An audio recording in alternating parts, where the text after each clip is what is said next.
Bem colocado. Para que seja gravada, perguntou como é que a gente lida com o ciúme que alguns irmãos têm, porque você é muito íntimo do pastor em termos de amizade, né? Isso existe em qualquer lugar, não é? Dentro da casa da gente, ah, no trabalho, mas é. Se você, toda vez que termina o culto, para o pastor no corredor e fica conversando com ele, porque os amigos gostam de estar juntos, né?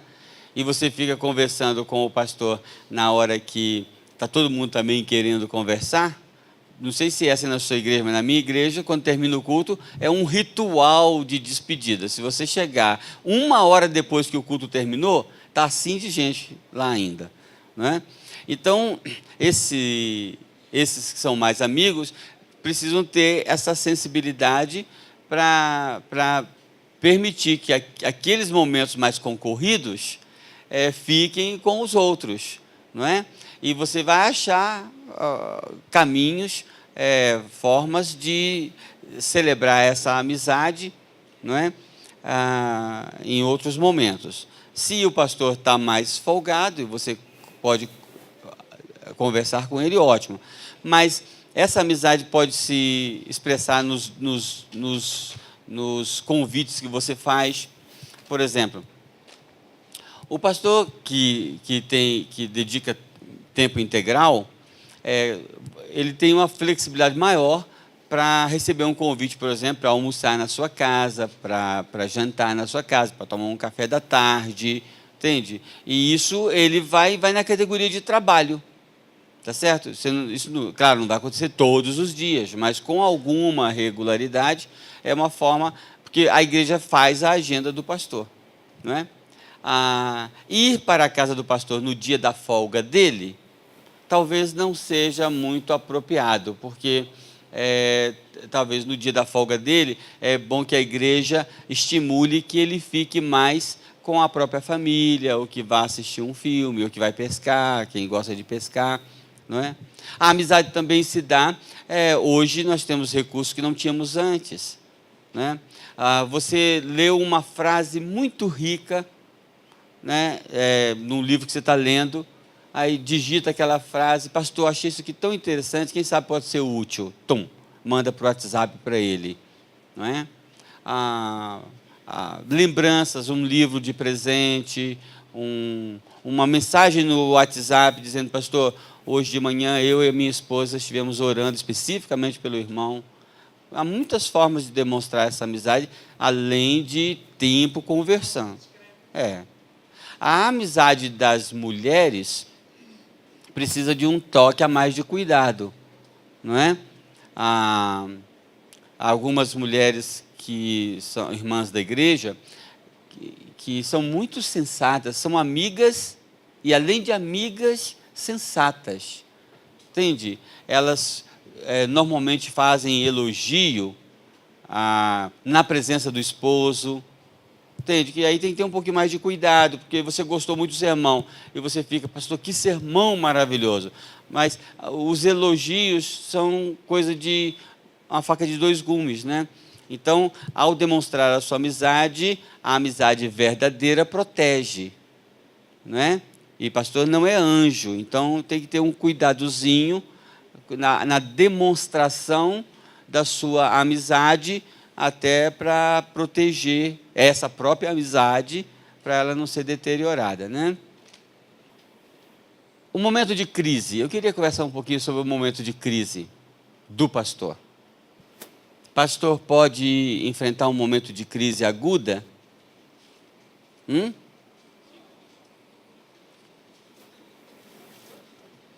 O pastor, ele recebe uma carga emocional muito grande na caminhada do ministério. Quantas vezes eu me peguei assim, estressado, preocupado, quase irritado, e eu ficava me perguntando: mas o que foi que aconteceu? mas na verdade é só a soma de informações que eu recebi. Um telefonema contando um fato, um irmão que saiu da igreja no meio do sermão. Ele saiu, levantou, foi embora no meio do sermão. O que passa na cabeça do pastor? Está com algum problema? Morreu alguém na casa dele? Ele não gostou de algo que eu disse? Aí fica... né? E de repente você está sofrendo e nem sabe por que está sofrendo. Né? E há casos de crise mesmo. Nós fazemos essas semanas de mentoria. A gente reúne 15 pastores por 8 dias inteiros, em situação de retiro, e não tem uma turma que a gente encontra de pastores, não tem uma, que a gente não escuta 2, 3 dizendo que estão planejando objetivamente deixar o ministério. Não tem uma turma que a gente reúne sem que 2, 3 estejam planejando objetivamente. Não é pensando, não. É planejando abandonar o ministério. Sim, pastor.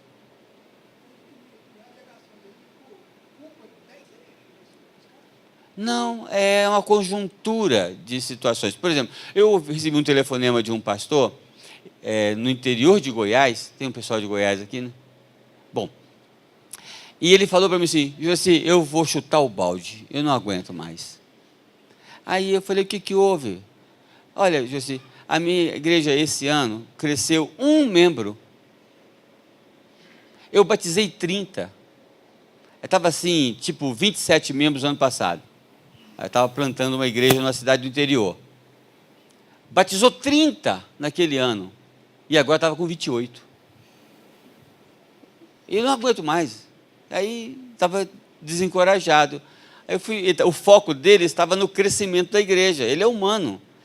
Aí, com muita conversa, fui tentando fazê-lo ver que o foco dele deveria estar nos 30 que ele batizou. Ele batizou proporcionalmente mais que talvez todas as igrejas do estado. Mas não aguentava mais. Entendi. Trabalhar, ralar. Porque o que acontecia? Quanto melhor era o evangelho que ele pregava, mais estimulador era esse evangelho.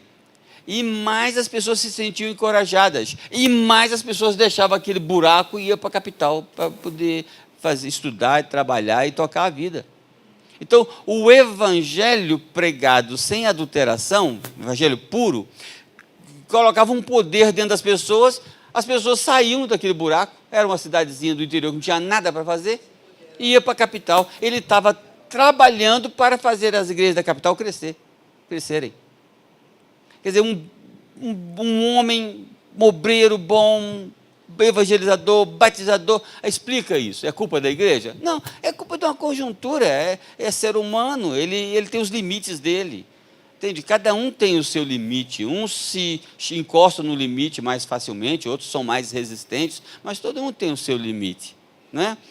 Vamos ver aqui a história desse homem aqui, de 1 Reis 19.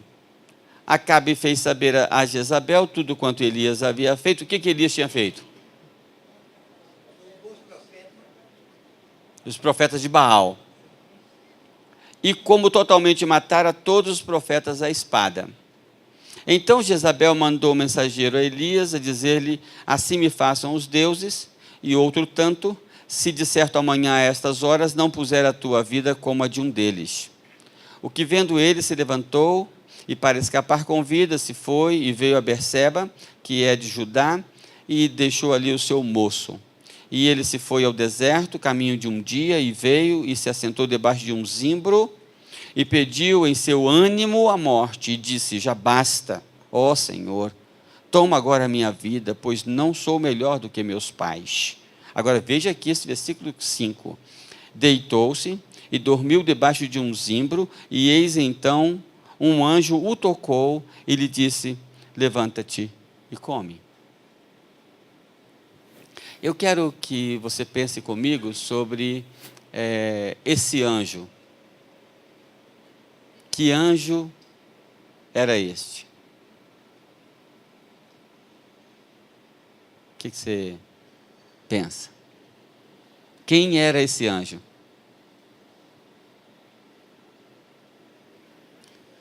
Antes da gente responder quem era esse anjo, o que aconteceu com esse pastor? Estava estressado. Mas ele tinha pecado? Um pastor que está querendo morrer, fala a verdade, a gente não pensa que ele está em pecado? Esse pastor estava querendo morrer? Ele estava em pecado? Deixa eu dizer uma coisa para vocês, eu não sei se é assim com todo pastor, mas é bem provável. Quanto mais eu sinto que Deus me usa num sermão, mais exaurido eu me sinto. Às vezes eu estou voltando no domingo para casa e eu falo para a Cristina, bem, parece que eu levei uma surra. Sabe quando você está com gripe, dengue, zikungunya, como é que é aquele negócio lá? Hã?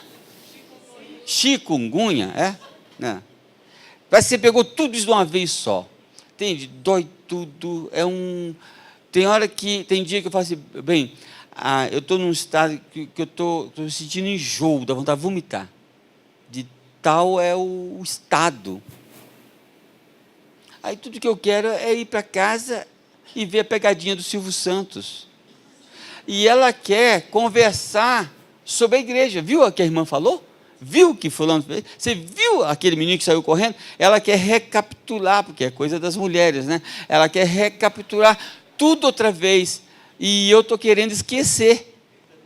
Estou querendo passar para uma outra, né? Ver desenho, né? Desenho com o meu netinho, para poder mudar o foco. Mas uma coisa eu entendo aqui do Elias. Ele foi muito usado por Deus. E quando o poder usa você, o poder suga você.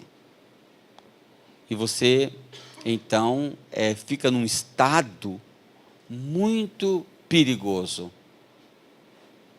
Há um outro caso bíblico muito forte. Deus mandou um profeta ir pregar na paróquia de um outro profeta. Um jovem profeta. Ele foi lá e pregou. Ele era para pregar contra o altar, contra a igreja. Mas lá o negócio era dominado pela política.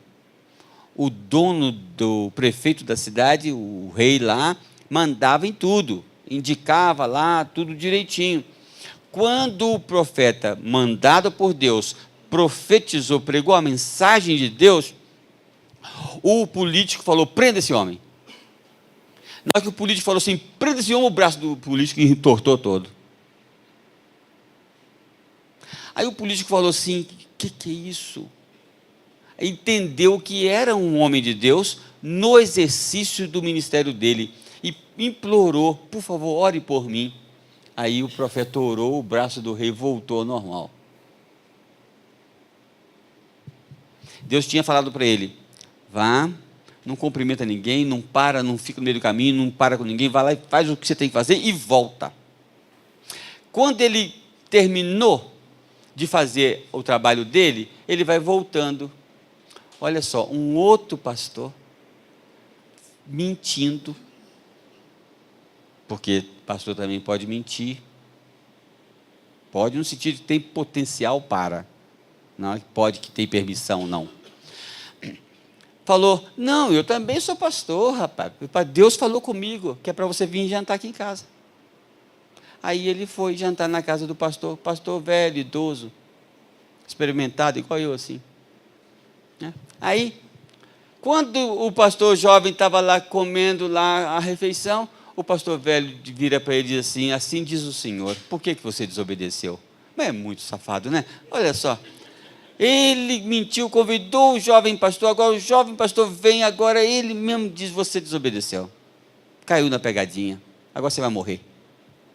O moço sai, levanta, tal, pá, morre. Aí eu pergunto, eu faço muito essa dinâmica com os pastores, eu pergunto, por que ele caiu? Ele não era tão determinado? Ele não era tão empoderado? Ele não era tão obediente? Por que ele caiu? E aí começam os pastores a levantar um monte de respostas, de hipóteses e tal, mas sempre vem uma resposta entre estas. Ele estava cansado. O discernimento dele foi reduzido. Você já dirigiu cansado? Depois de 10 horas dirigindo, de noite, nessas estradas maravilhosas de Minas Gerais, chovendo, e você lá vai igual um zumbi, né? E bate em você mesmo, né? Para acordar, né? E lá vai, você tem que acabar de chegar, entende? Morto de cansado, não está enxergando direito, aquela coisa. Esse é o estado. Ali, o risco de acidente é enorme, porque o seu discernimento, a sua capacidade de reflexo está lá embaixo. Então, qualquer coisa que diferente pode causar um acidente fatal. Até um prato de lentilha. O Esaú. Aliás, na minha leitura bíblica de hoje, eu li esse texto. Não é? Você, o que eu vou fazer com a minha primogenitura? O que eu vou fazer com o meu ministério? Agora eu estou cansado, eu só quero saber de morrer, né? Só quero saber de comer. Então, a pessoa perde um pouco esse controle. Isso é possível acontecer com o seu pastor. E sabe de uma coisa? Se ele abandonar o ministério, o prejuízo não será pequeno. Olha quanto investimento o reino fez para ele chegar onde chegou. De conversão, de vocação chamada, de preparo, capacitação no seminário, e concílio, e aquela coisa toda. Agora ele é pastor. Se houver um encerramento prematuro do ministério dele, é um prejuízo enorme. Não é pouco, não. É claro que não queremos perder um seminarista. É claro que não queremos perder um vocacionado. Entende? Mas nós estamos começando o investimento nele. As grandes empresas que fazem contrato com funcionários, você vai para a Inglaterra estudar, a empresa vai pagar, tá, mas você vai assinar aqui um contrato. Quando você voltar, você vai trabalhar aqui 10 anos. Não vai poder sair, não. 10 anos trabalhando para a empresa. Que ela investiu naquele funcionário e agora é aqui o retorno. O reino investiu uma montanha de recursos, de orações, de expectativas, de capacitação, e agora esse homem tem o seu ministério encerrado prematuramente. Pastores que abandonam o ministério, que se aposentam muito rapidamente, pastores que literalmente abandonam o ministério, pastores que se desviam do ministério. Pastores que não deixam o ministério, mas estão completamente desanimados, sem carga motivacional. Eles estão ali tocando o ministério, mas já não são mais aqueles obreiros entusiasmados, porque alguma coisa aconteceu. Um gatilho foi acionado e ele desanimou. E há casos até de pastores que acabam com a própria vida. Coisa que é muito difícil de a gente administrar. Muito difícil. É difícil para a denominação administrar, é difícil para a igreja administrar. A igreja parece que, imagino, que eu nunca vivi essa experiência, mas eu imagino que a igreja fica destroçada. Né? O que passa pela cabeça da igreja quando ela enfrenta uma situação desta? Né? A família do pastor. Como fica a família do pastor? Como ficam os filhos de um pastor que acabou com a própria vida? Então, este é um caso muito sério, muito sério. E mesmo que a questão de um suicídio seja mais raro, se fosse um só já era muito, entende? Mas o caso de pastores que desanimam, que abandonam o ministério, são muito frequentes. E o percentual é assustador, é muito mais do que você imagina. Nós temos 12 mil pastores no Brasil. Se me disserem que tem 3.000 pastores pensando em abandonar o ministério, eu acreditaria. Por quê? Porque estão cansados, não experimentaram o descanso necessário. Meus irmãos, o pastor tem que tirar férias. Ele não pode ter a alternativa de não tirar férias. Eu fiz um negócio com a minha igreja que eu não vi em nenhum outro lugar, então eu estou testando para ver se é certo ou se é errado, né? Mas eu inventei um negócio lá na minha igreja, eu falei com a minha igreja que eu quero 2 meses de férias. Eu estou com uns 32 anos de ministério, agora já posso colocar minhas unhas para fora um pouquinho, entendeu? Então, eu quero 2 meses de férias. Eu acho que eles resolveram fazer tudo o que eu peço, então estou aproveitando, né? Mas sério, o pastor tem que descansar, ele tem que tirar o dia de folga dele, tirar de verdade. De verdade. Se você perceber que ele não está conseguindo tirar o descanso necessário por qualquer motivo, tente estudar essa causa. Ninguém merece um pastor cansado. Eu brinquei no começo dizendo que o pastor tem que ficar à toa, né? Há um valor nesse estar à toa, entende? Para recuperar. Entende? Para recuperar. A gente vai tocando o ministério, eu falo para minha esposa, olha, eu estou muito irritadiço, eu estou me irritando com muita facilidade, então devo estar precisando de descanso. Porque definitivamente eu não sou preguiçoso. Eu acordo cedo, eu tenho motivação, entende? Quando eu me encontro sem ânimo, ou estou com um triglicerídeo alto demais, ou estou estressado, tem alguma coisa desregulada. Porque não sei ficar parado, eu estou inventando serviço o tempo todo, entende? Então, é alguma coisa que está desregulada, tem que regular, tem que organizar isso aí. Então, tem que tirar as férias, tem que tirar as folgas, tem que fazer os sabáticos. Quando eu completei 20 anos de ministério, eu fiz um sabático de 6 meses. Quantas igrejas do Brasil concedem ao pastor um sabático? O pastor está lá 10 anos ministrando na sua igreja. Custa você virar para ele e falar assim, pastor, nós queremos que o senhor planeje um sabático de pelo menos 90 dias. Fora as férias, fora tudo. Como prêmio, porque o senhor está aqui há 10 anos conosco.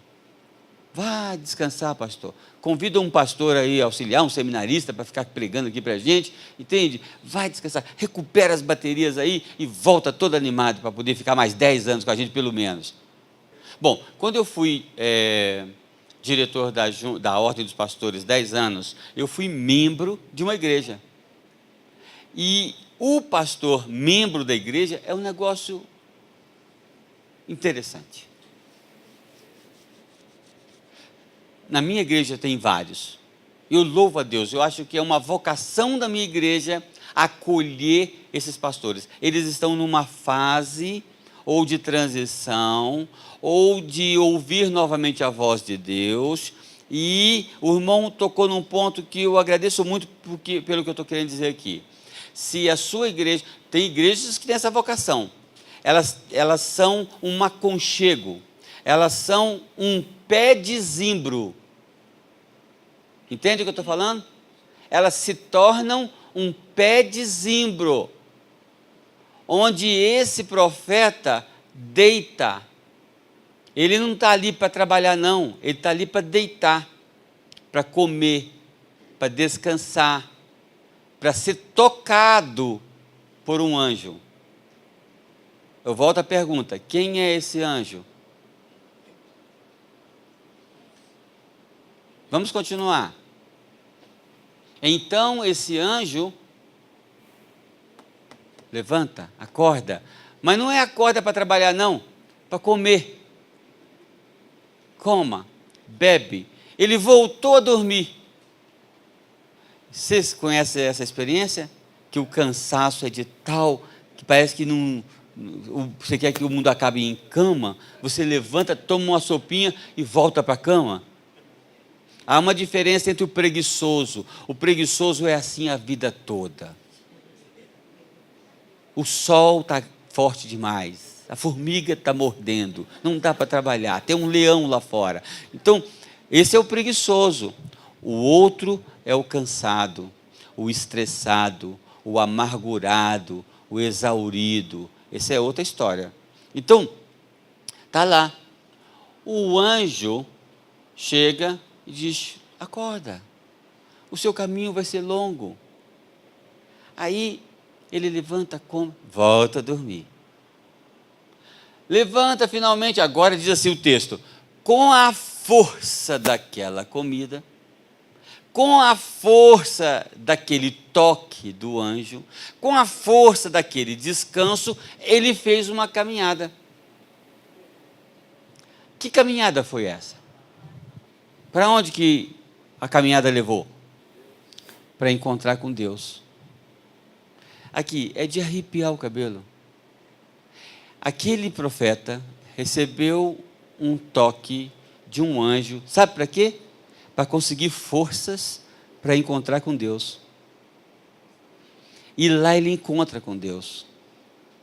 E Deus fala para ele uma mensagem: o seu ministério não acabou ainda.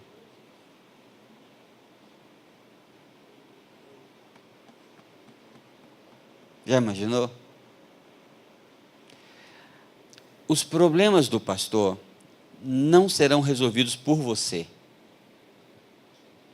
Os problemas do pastor serão resolvidos por Deus. Os problemas do pastor vão ser resolvidos em conversas do pastor com Deus. Tudo que você pode ser é um anjo na vida dele para ajudá-lo a encontrar Deus. Você é esse anjo que vai criar as condições para que ele encontre Deus. Às vezes ele vai encontrar Deus num congresso, num retiro, num sabático, mas ele não está vendo Deus aqui, na rotina. Aqui ele está vendo a Jezabel. Ele não consegue ver o Deus que o usou agora há pouco, poderosamente. Esse pastor não consegue ver esse Deus agora. Não consegue. Ele só consegue orar: me mata, me mata, me mata, eu quero morrer. Ele estava fora do trilho. Nesse momento, não adianta chamar atenção, não adianta mostrar erro, não adianta, não é hora. Entendeu?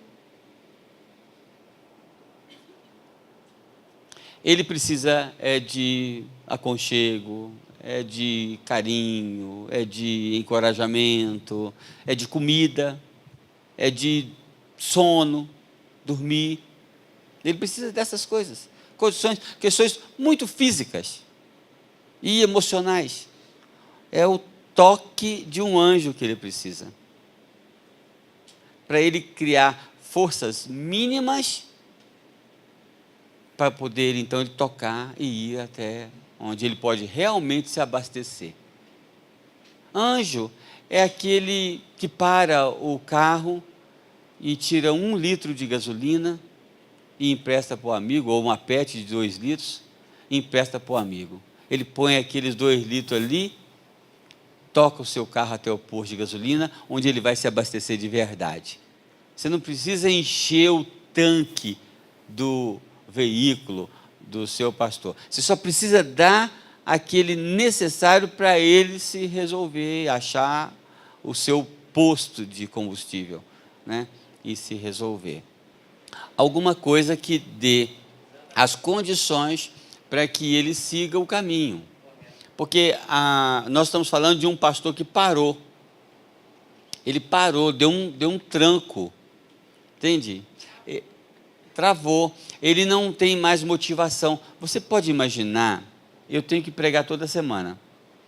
Você pode imaginar o que é eu andando lá ao redor da minha casa e falar: Senhor, o que eu prego, Senhor? O que eu prego? O que a igreja precisa ouvir? Entende? E fico lá, É um tipo de agonia. Senhor, o que é que eu prego? Não é? O que eu vou pregar domingo? Não é? Dá um branco, dá um travamento, entende? E ele precisa, tem que haver uma mudança de atmosfera, alguma coisa precisa ser feita para ele se remotivar, para ele se animar novamente, para ele... Às vezes é uma leitura, às vezes é uma boa conversa, às vezes é uma pescaria, às vezes é uma coisa que precisa ser feita. Se não fizer nada, a gente vai acabar perdendo o obreiro. Há um livro muito interessante chamado Valioso Demais para que se perca. Valioso demais para que se perca. Nos Estados Unidos, 200 pastores sêniores, não é pastor que está começando ministério, não. Pastor tipo eu assim, 25 anos de ministério, 30 anos de ministério, 200 pastores destes estão abandonando o ministério todo ano. Então, nós não estamos falando de coisa pequena, não. Nós estamos falando de coisa grave. E você pode assumir no coração que você vai ser esse anjo. Entende? Você não vai deixar... Eu quero encontrar esse anjo quando eu chegar no céu. Eu quero ver a face dele. Porque esse gigante Elias não fez uma grande bobagem por causa desse anjo. Não foi? Foi esse anjo que criou as condições para que ele chegasse até Deus, Elias chegasse até Deus e lá tivesse a conversa. Lembra da conversa? Ele entra numa caverna, é assim mesmo, né? Tem que se esconder e tal. E aí ele escuta uma voz: o que você está fazendo aqui, Elias? Né? Aí Deus fala com ele: vai lá, coloca fulano no seu lugar, nomeia o rei fulano de tal, faz isso, o seu trabalho não terminou, você ainda tem que terminar o seu trabalho. Então, tem muitos querendo parar, tem muitos travados, e eles precisam ser destravados, soltos novamente, para concluírem o que receberam de Deus como missão. Você é esse anjo. O pastor, como qualquer outro profissional, ele tem os estresses. Todos os profissionais precisam de descanso, de capacitação, de férias, de tudo. Agora, eu imagino que o profeta, aquele que está no exercício de uma missão, ele tem uma carga a mais. Ele é visado especialmente. Ele é especialmente visado. Por quê?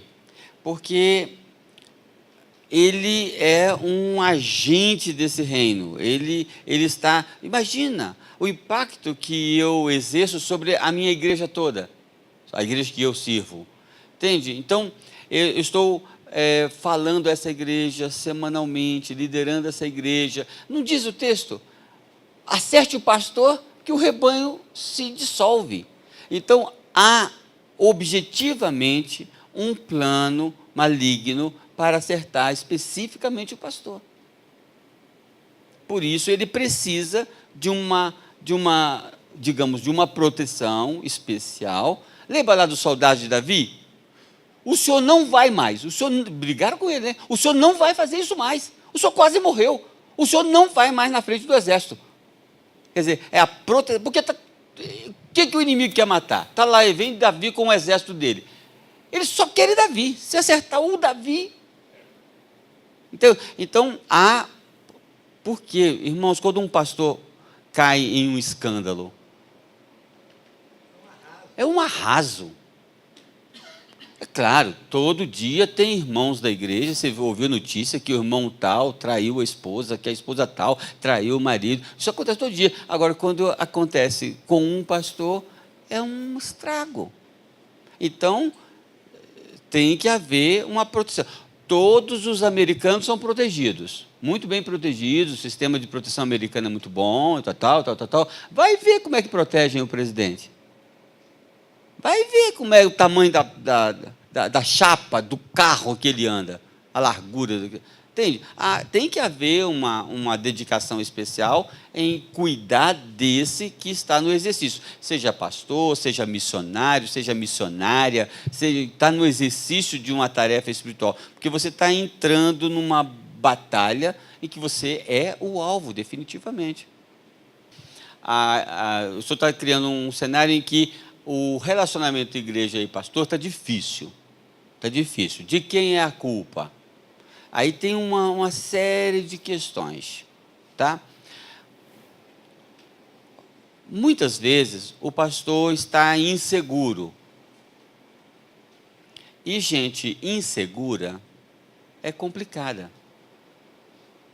Mulher insegura é complicada. Homem inseguro. De onde vem o ciúme? Ciúme vem de insegurança. Então, se o pastor está inseguro, isso agrava muito e fica bastante complicado.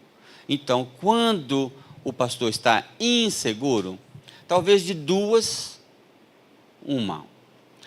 Ou providencia, trabalha, o seu ministério acabou, isso é perfeitamente legítimo numa igreja batista, não é? Ou, se não, porque quando o pastor já teve o seu ministério encerrado, e a igreja não consegue demonstrar isso para ele, ele está inseguro, mas não tem como mudar isto. Não tem como tirar essa insegurança.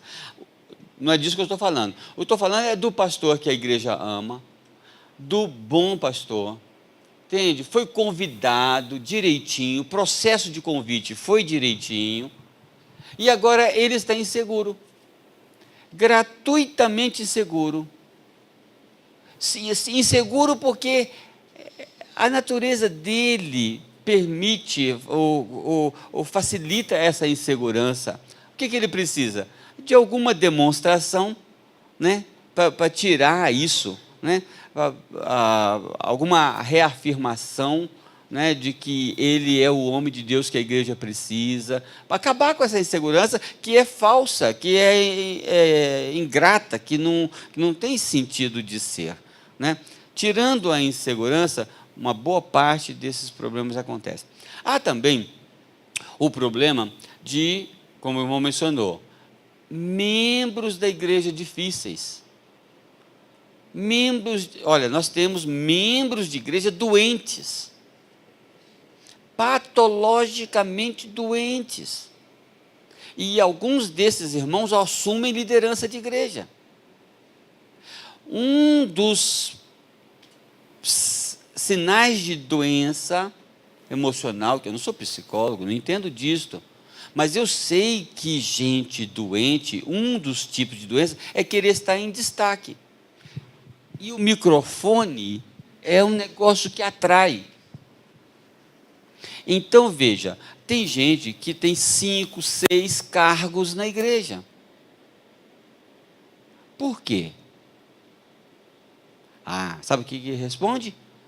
Porque não tem quem faça. Ele está quase dizendo, eu sou insubstituível. Não vejo, eu converso com o seu pastor direitinho, mas na minha maneira de ver, não vejo necessidade de nenhum membro da igreja ter mais do que 2 ou 3 cargos. Não vejo. Pode dizer, não, pastor, eu vou ser introdutor. E vou fazer um trabalho que o senhor vai ficar orgulhoso de mim. Mas eu vou ser introdutor. Eu não vou ser introdutor, diretor de evangelismo, tesoureiro, líder da congregação, presidente da União Feminina. Não, entende? Eu vou ser introdutor. Eu vou ser professor de uma classe de EBD, eu aceito esse cargo. Entende? E dê o seu melhor, faça o melhor que você puder. Se você está pegando muitos cargos, isso pode, estou dizendo que seja não, mas pode ser um sinal de que a liderança te atrai. E isso é ruim, não é? Então, tem irmãos que são complicados, né? Nós aqui em Minas sabemos muito bem o que é angu de caroço, né? E tem irmãos que são literalmente angu de caroço. Entende? Alguns se sentiram chamados lá atrás para serem pastores, missionários, e não foram, não obedeceram. E agora eles não são nem pastor e nem membro de igreja. Eles vivem num limo aí, no purgatório aí,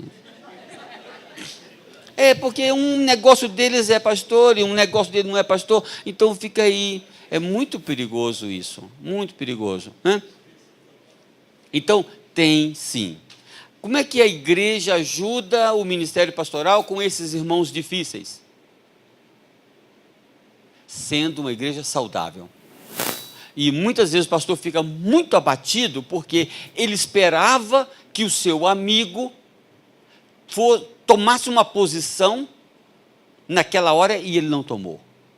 Você que sempre disse que é amigo, pode contar comigo, pastor. Na hora que ele precisou de verdade, eu liderava uma igreja aqui em Minas. Eu conto e pode ser que o irmão escute e ele vai ter que suportar isso. O diretor de evangelismo, nós fomos abrir uma congregação lá na Cidade Nova, tem lá uma baita uma igreja, Cidade Nobre, tem lá uma grande igreja. Nós fomos abrir aquela congregação. Ele levantou, na reunião de obreiros, ficou quietinho. Eu levei para a assembleia. Na hora que eu levei na assembleia, ele, peça a palavra, ele era diretor de evangelismo. Durmam com isso. Ele, peça a palavra, eu sou contra. Porque lá é congregação de rico, lá é bairro de rico. Nós temos que levar o evangelho para os pobres. Não é para rir não, é triste. Aí, quando eu vi aquilo, eu não suporto polêmica em assembleia, porque esse negócio espanta, desevangeliza, existe essa palavra? Então, eu falei, então no próximo mês a gente continua esse assunto, vamos deixar sobre a mesa. Peguei esse irmão, levei lá no alto do morro, não é para orar não, para mostrar o bairro. Irmão, olha aqui quanta gente, olha aqui, tal. Ele ficou quietinho, eu pensei comigo, ganhei meu irmão. Levei para a reunião de obreiros, para discutir outra vez, ele ficou quietinho, ganhei meu irmão. Bom, na assembleia, peço a palavra, eu sou contra. Eu falei, santo Deus. Eu falei, irmãos, tá bom. Vocês ouviram os argumentos do irmão tal, que é contra a abertura da congregação. Os irmãos decidem no voto. Vamos votar. Vamos abrir a congregação ou não vamos abrir a congregação? Aí, a igreja toda levantou a mão. Ele, a esposa dele, acho que o sogro dele e tal, assim, tínhamos 3 votos, foram contra. Falei, então tá, vamos abrir a congregação. Ele falou, peça a palavra. Diretor de evangelismo. Já que a igreja não escuta a minha opinião, eu peço a exoneração do meu cargo de diretor de evangelismo. Eu falei, a vaca foi para o brejo. Agora não tem jeito. E eu querendo manter a coisa elegante, tal. Naquele instante, o vice-moderador da igreja, olha o papel de vocês. O que é uma igreja saudável, impedindo que um pastor seja destroçado. O pastor não fez nada de errado. Não estou dizendo que eu não faço nada de errado. É que naquele caso, naquele episódio, não tinha nada de errado. Eu estava abrindo uma congregação, eu estava fazendo democraticamente, eu levei para os obreiros, eu fiz tudo o que tinha que fazer, meu irmão. Levantou o vice-moderador, lá no último banco. Dr. Joel Tibúrcio. Pastor, peça a palavra. E eu estava com as pernas bambas. Primeiro ministério. Aqui nas terras das Minas Gerais. Aí, pastor, eu proponho formalmente, como dizem as regras parlamentares, eu proponho que a igreja aceite o pedido de exoneração do irmão tal.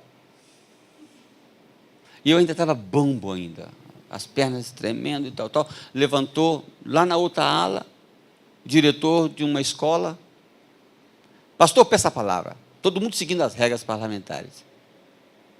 Eu falei, pois não, tentando me achar, que graças a Deus que alguém pediu a palavra, porque eu não tinha palavra para falar, né? Pastor, peça a palavra. Mas é impressionante a rapidez deles, porque nós todos tínhamos sido surpreendidos. Pastor, peça a palavra, pois não, eu quero apoiar a proposta do Dr. Joel Tibúrcio. Aí eu lembrei das regras parlamentares. eu estava no pé de zimbro, né? E os anjos tinham me dado toque, né? Aí eu falei, uma proposta apoiada tem que ser discutida. A proposta está em discussão. A igreja toda abaixou a cabeça.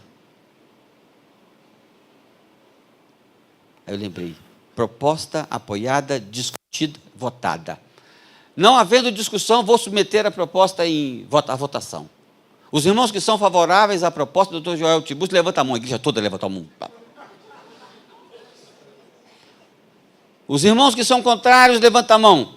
O sogro, talvez a esposa, não me lembro direito, mas dois assim, levantaram a mão. Aí eu me organizei. O poder voltou. Aí eu falei, irmão, o seu pedido foi aceito pela Assembleia. Na próxima Assembleia elegeremos novo diretor de evangelismo. Vamos tocar para frente. Quando eu estava saindo, tinha uma família que estava frequentando a igreja já há algumas semanas. Família inteira. Não despedi da porta ali, o chefe da família virou para mim e disse, pastor, queremos ser membros dessa igreja. Queremos pedir a nossa carta para essa igreja.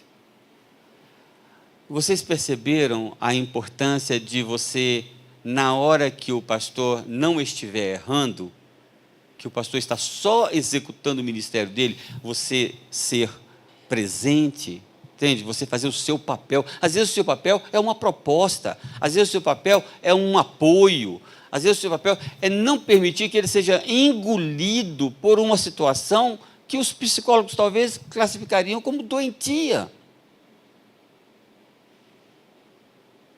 O pastor vira para um irmão, teve um caso, seminarista, o pastor não deixava ele pregar. E aí começa aquele movimento, a mãe do seminarista começa com um tititi, porque, gente, de quem é o púlpito? Quando a igreja me convidou, ela não disse que o púlpito era meu? Então, no meu púlpito, prega eu e quem eu deixar pregar. Se eu não quero que o seminarista pregue, ele não vai pregar. E você vai dizer, o pastor tem razão. Nisso ele tem razão, o púlpito é dele. Eu louvo a Deus pela minha igreja. Porque cada pastor tem o seu estilo. Para não falar seus toques, né? E eu não gosto de homenagens. Não gosto. Não estou dizendo que o seu pastor, cada pastor tem o seu toque. Eu estou falando que isso é o meu. Tá? Eu não gosto de homenagens. Eu não gosto de homenagem para o Dia das Mães dentro do culto. As mães sentam todas no mesmo banco, vai ter distribuição de flores e tal, e vai ter uma poesia de Mitch Matias. Eu não gosto disso. Eu gosto de culto que é assim, santo, santo, santo, e pregação, e oração. Esse é o meu toque, tá? Eu gosto assim. Agora eu chego numa igreja de 60 e tantos anos, para ser pastor, e corto a homenagem do Dia das Mães. E corta a homenagem do Dia dos Pais. E corta a homenagem, irmão, do Dia do Diácono. Olha que perigo. E corta essas homenagens todas. Sabe o que a minha igreja fez? Quando eu cortei isso tudo? Nada. O pastor é o pastor da igreja, está tocando o ministério dele, essa é a orientação dele, nós vamos com ele. Acabou. Uma igreja saudável. Por acaso está escrito na Bíblia, o pastor que não fizer homenagem para o Dia das Mães tem que ser retirado da igreja. Nós inventamos as nossas culturas, as nossas coisas, e depois sacramentamos aquelas culturas, e ai do pastor que mexer naquilo que nós sacramentamos. Entende? Porque nós sempre fizemos assim, entende? O senhor chegou aqui agora, olha pastor, o senhor chegou aqui agora, o senhor vai sair, eu vou continuar aqui, né? Ou faz do nosso jeito, ou nós vamos infernizar a sua vida de um tal jeito, entende? Que o senhor vai acabar saindo mesmo. Né? Voltando ao anjo, eu quero muito encontrar esse anjo, porque esse anjo, ele é extraordinário. E olha, um copo d'água que você dá a alguém na categoria de profeta, não vai ser esquecido. Agora, imagine se você conseguir ser o instrumento para interromper uma rota de abandono do ministério seja do seu pastor ou seja de um outro ministro. Nesse momento, tem um monte de missionários da Junta de Missões Nacionais, da Junta de Missões Mundiais, da Junta Estadual, querendo largar o ministério. Às vezes um telefonema, às vezes uma cartinha, às vezes um convite. Olha, pastor Márcio, eu tenho uma casa de hóspede aqui. Se tiver algum missionário precisando tirar férias, pode mandar para cá. Tem um fogão, tem uma geladeira, tem uma cama, tem uma televisão. Ele pode ficar ali, tirar 15 dias de férias, 20 dias de férias, entende? Com a família dele, tem independência, tem privacidade, entendeu? Aí o missionário chega, quando ele combina aí direitinho, vai lá para a sua casinha de hóspede, a geladeira está cheia de coisa, né? Tem tapioca, tem ovos, tem tudo direitinho lá. E aí os filhos do pastor vão falar assim, pastor, como é bom ser... Fala para o pai, né? Pai, é tão bom ser pastor, não é? É porque o pastor vendo que o filho está feliz, aí se entusiasma. Umas bobaginhas, não falei que pastor é bobo igual mãe? É fácil de ganhar o coração. Então, qual que é a pergunta que eu fiz? Quem é aquele anjo de 1 Reis 19:5? Aquele anjo é você. E nessa sala, creio, essa sala está cheia de anjos que podem intervir numa rota perigosa de homens de Deus, que essa rota pode ser revertida. Seja, então, um anjo na vida do pastor em crise, tá? Seja um anjo na vida de um pastorado, de um ministério em crise. Seja, por fim, já que cortaram o meu tempo aqui, acho que do que anotei aqui, eu não quero deixar de falar isso aí. Seja, coloca a sua mão na massa. Acho que é essa que é a frase. Coloca a sua mão na massa. Olha, se tem uma coisa que desanima, é eu convocar um mutirão para tirar o entulho da construção. E não vem dizer que é horário de trabalho, não. Entende? E não tem o horário que a gente marca. Aí aparece 2 ou 3 lá. Coloque a mão na massa. Quando o pastor faz uma convocação, ou ele é homem de Deus, ou ele não é homem de Deus. Se você o respeita, porque veja, aqueles encrenqueiros não me ofendem, porque eles não vêm. O que me angustia é que tem uma pancada de gente na igreja que me admira, que me reconhece como um homem de Deus, mas que não larga o raio da novela para poder vir na hora que eu convoco. Quer ver o pastor pulando de alegria? Ele chama para qualquer coisa, aí a turma vai. Quer ver como é que o pastor é bobo? Você vai viajar, não vai estar aqui domingo. Você só faz o seguinte, você gasta 4 segundos e manda um WhatsApp para o pastor. Pastor, não se preocupe com a gente. Nós não estaremos domingo na igreja porque nós vamos estar lá em Cabrobó, mas estaremos orando pelo irmão. Só isso. Ele sente que foi considerado. Entende? Mas você não vai à igreja por nada. Você é um líder da igreja e não foi. Por nada. Por qualquer coisa você deixa de estar. Então, quando houver a convocação, coloque a mão na massa. Até porque leva tudo a brincadeira. Nós tínhamos que carregar uma peça de ferro de 6 metros, pesava 330 quilos. 6 metros, não sei o nome que se dá, um lingote, um negócio assim de ferro. E nossa igreja é muita escadaria, Petrópolis, tudo é assim, nós tínhamos que subir. Como é que sobe? Não tem guindaste, o guindaste não entra dentro do prédio, não sobe de elevador, tinha que ser na mão. E não podia ser 3 ou 4. Aí a gente pegou, convocamos o mutirão, eu já tinha falado forte lá, que eu queria todo mundo lá e tal. Aí foi uma pancada de gente. Aí pegaram aquela chapa de 6 metros, quase assim, igual coisa leve, né? Juntou uma fila de um lado e uma fila do outro. Aí a chapa ficou levinha, o lingote lá de ferro ficou levinho, porque tinha muita gente. E foram cantando e brincando e se divertindo, entende? Porque colocaram a mão na massa, né? Colocaram a mão para trabalhar. Então, é muito desanimador quando a gente se convoca, seja para um mutirão, seja para um trabalho de evangelização, seja para uma campanha. Nossa igreja estava esfolada financeiramente, machucada, porque a gente está numa construção lá pesada, e aí chegou um moço lá, e a gente está querendo um elevador há décadas nós estamos querendo um elevador. Aí chegou o corretor, o vendedor, para poder falar do elevador, que a gente estava começando a pensar. Quanto é que é o elevador? 127, outra 130 e tal. Não, mas a gente consegue um desconto? Eu estou lá conversando com o vendedor. Aí, na conversa no corredor, dá para fazer um desconto, dá para sair para 112. Eu brinquei com ele, olha, se você fizer por 100 mil, eu vou comprar esse elevador, é agora. Ele parou, eu falei, não devia ter falado isso.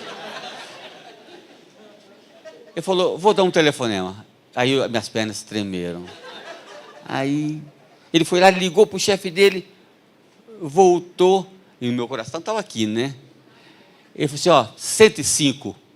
Eu falei, não, eu falei 100 mil. Ele, vou dar mais um telefonema. Voltou lá. Está fechado. Eu falei, mas olha, só posso pagar em 8 vezes.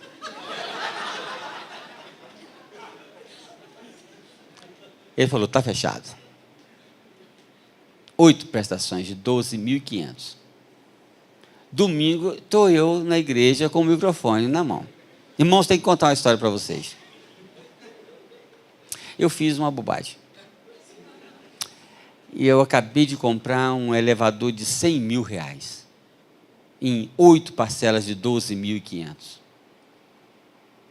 Aí levantou um, pastor, vamos fazer 8 envelopes para cada um. Levantou, pastor, vamos fazer cantina e vender pastel. Levantou, resultado, a igreja se entusiasmou. Agora, em fevereiro, nós pagamos a última parcela de 12.500. Porque a igreja juntou com o pastor. Mas podia ter tido um coronel lá. Pastor, o senhor não tinha autorização para fazer isso, não.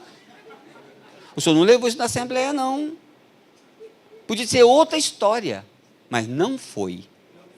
Não foi.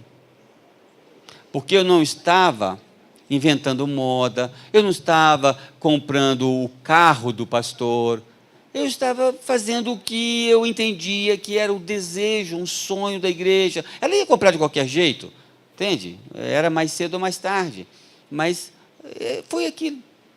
E eu acho que eu não errei, eu acho que eu acertei, entende? Eu representei a igreja e a igreja juntou comigo. Então, é assim que nós vamos caminhando e as coisas vão ficando mais leves, né? Então, coloca a mão na massa. No meio desta obra toda, levantou um irmão, foi aposentado, ou aposentou-se. Quando ele foi alto funcionário da Petrobras, ele ligou para mim, porque somos amigos. E ele falou para mim assim, pastor, acabei de depositar 46 mil reais na conta da igreja do meu dízimo. O dízimo da minha aposentadoria.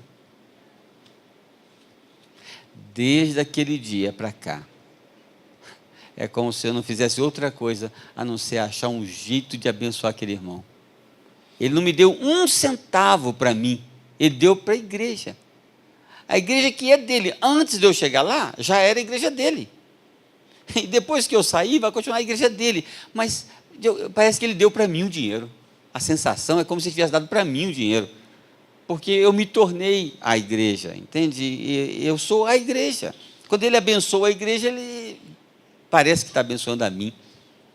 Entende? É assim que o coração do pastor. Então, ame esse pastor que Deus te deu, enquanto ele estiver lá, e faça a vida dele mais leve, faça a vida dele mais empoderada, mais aumente o potencial do ministério dele. Todo mundo vai ganhar com isso. Todo mundo vai ser abençoado com isso. Amém? Amém. Tá bom.